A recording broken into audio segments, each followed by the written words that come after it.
Where did the secret rapture doctrine originate? The secret pre-tribulation doctrine is not found in the Bible. So where and when did it originate? You may be surprised to learn that it wasn't until the early or mid-1800s that there was any significant group of believers around the world that looked for a rapture of the church prior to a 7-year tribulation period. The secret rapture teaching was not taught by the early church.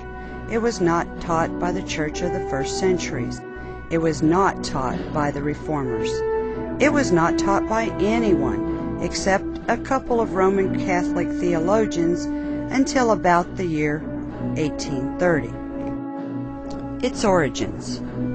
The Roman Catholic Church had to come up with a view of prophecy to counter the historic view of prophecy that the reformers had used to identify the Church of Rome. The little horn of Daniel, chapter 7, the mouth of Revelation in chapter 13, and the harlot of Revelation in chapter 17. This new scheme of prophetic interpretation became known as Futurism.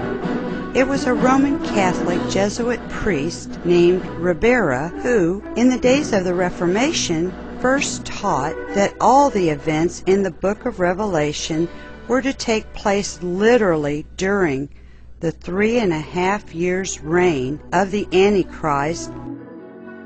Later, Emmanuel Lacunza, also a Jesuit priest, built on Ribera's teachings.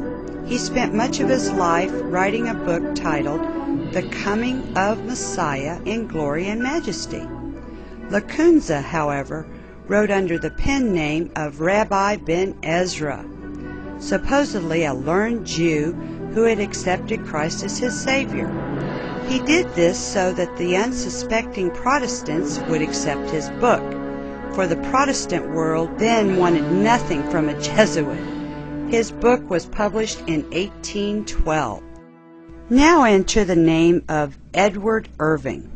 Born in Scotland in 1792, Irving discovered Lacunza's book and fell in love with it, translated it into English, and it was published in London in 1827. Then Irving began to hold Bible conferences throughout Scotland, emphasizing the coming of Jesus to rapture his church. Later, J.N. Darby was introduced to the secret rapture doctrine by the Irvinites. The Irvinites were the followers of Edward Irving. They also introduced to him the famous book by Rabbi Ben Ezra, which is, if you recall, the pen name for the Jesuit priest Emmanuel Lacunza. Darby was himself a prolific writer, and from that time a constant stream of propaganda came from his pen. His writings on biblical subjects number over 30 volumes of 600 pages each. Darby developed and organized Futurism into a system of prophetic teachings called dispensationalism. The secret rapture teaching was introduced into the United States and Canada between the 1840s and 1870s. A Congregationalist preacher by the name of C.I. Scofield came under the influence of Darby and the Plymouth Brethren. Scofield became a strong promoter of the teaching that had been promulgated by Darby, whom he considered, quote, the most profound Bible student of modern times, unquote. Scofield incorporated this teaching into his Scofield Reference Bible. 3 million copies were published in the first 50 years.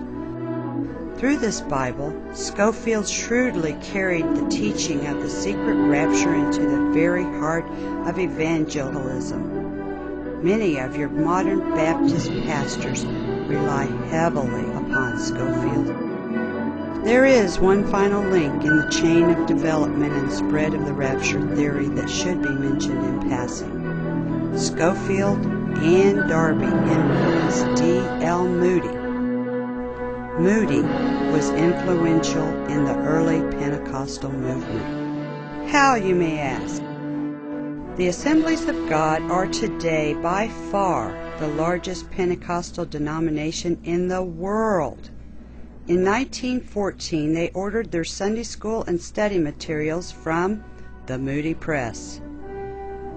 So the Assemblies of God believed what the Moody Bible Institute taught, which included the secret rapture. And so it is today. Great numbers of churches have discarded the historic teaching of the church concerning prophecy and have replaced it with a concept invented merely to deceive.